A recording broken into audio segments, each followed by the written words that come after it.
എന്ന് നിങ്ങളോട് ആരാ പറഞ്ഞത്? എവിടെയോ ആരെയോ കണ്ടു. അത് വെച്ച് ഇത്രയും കാലം എൻ്റെ കൂടെ ഉണ്ടായിരുന്ന സന്തത സഹചാരിയെ ഞാൻ തള്ളിപ്പറയണമെന്നാണ് നിങ്ങൾ പറയുന്നത്? അതൊരിക്കലും ഈ ജയശങ്കർ ചെയ്യില്ല. ഡാഡിക്ക് ഞങ്ങളെക്കാളും വലുതാണോ സ്വാമി? അതെ, നിങ്ങൾ എന്നെ വേദനിപ്പിച്ചിട്ടേ ഉള്ളൂ. ഇന്നുവരെ അത് തന്നെയാണ് ചെയ്യുന്നത്. സ്വാമി പക്ഷെ അങ്ങനെയല്ല, എന്നെ സഹായിച്ചിട്ടേ ഉള്ളൂ. എൻ്റെ ആശ്രിതനായിട്ട് ഇത്രയും കാലം സ്വാമി കഴിഞ്ഞത്. അങ്ങനെയുള്ള ഒരാളെ നിങ്ങൾ എന്തെങ്കിലും പറഞ്ഞു എന്ന് വെച്ച് ഇറക്കി വിടാൻ ഞാൻ തയ്യാറല്ല.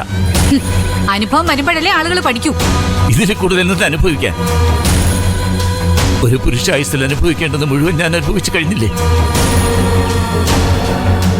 എനിക്കൊരുത്തന്റെ ഈ സഹായം വേണ്ട. എന്റെ ജീവിതം എനിക്കിഷ്ടമുള്ളതുപോലെ ഞാൻ ജീവിച്ചു തീർക്കും. ഇതിനെയാണ് അഹങ്കാരം എന്ന് പറയുന്നത്. അതെ, ഞാൻ അഹങ്കാരി തന്നെയാ. അതിന് നിനക്കെന്താ? എന്നെ ആരും ഭരിക്കാൻ ശ്രമിക്കണ്ട. എവിടെ ആരെയോ കണ്ടതെന്ന് വെച്ച എന്റെ മെക്കിട്ട് കയറാൻ വന്നാലുണ്ടല്ലോ. അത് സ്വാമി തന്നെയാ.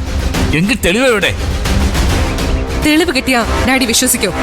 എങ്കിൽ മാത്രമേ വിശ്വസിക്കൂ. സ്വാമിയോട് വരാൻ പറ. അയാളുടെ ബാങ്കിലെ പാസ്ബുക്കും എല്ലാ ഡോക്യുമെന്റ്സും കൊണ്ടുവരാൻ പറ. അത് ഞങ്ങൾക്കൊന്ന് പരിശോധിക്കണം.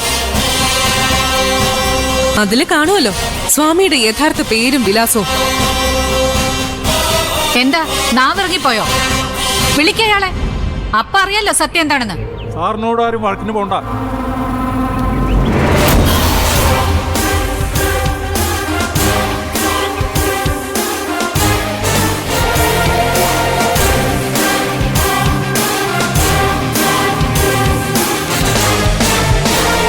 എന്നെ കുറിച്ചാണല്ലോ സംശയം.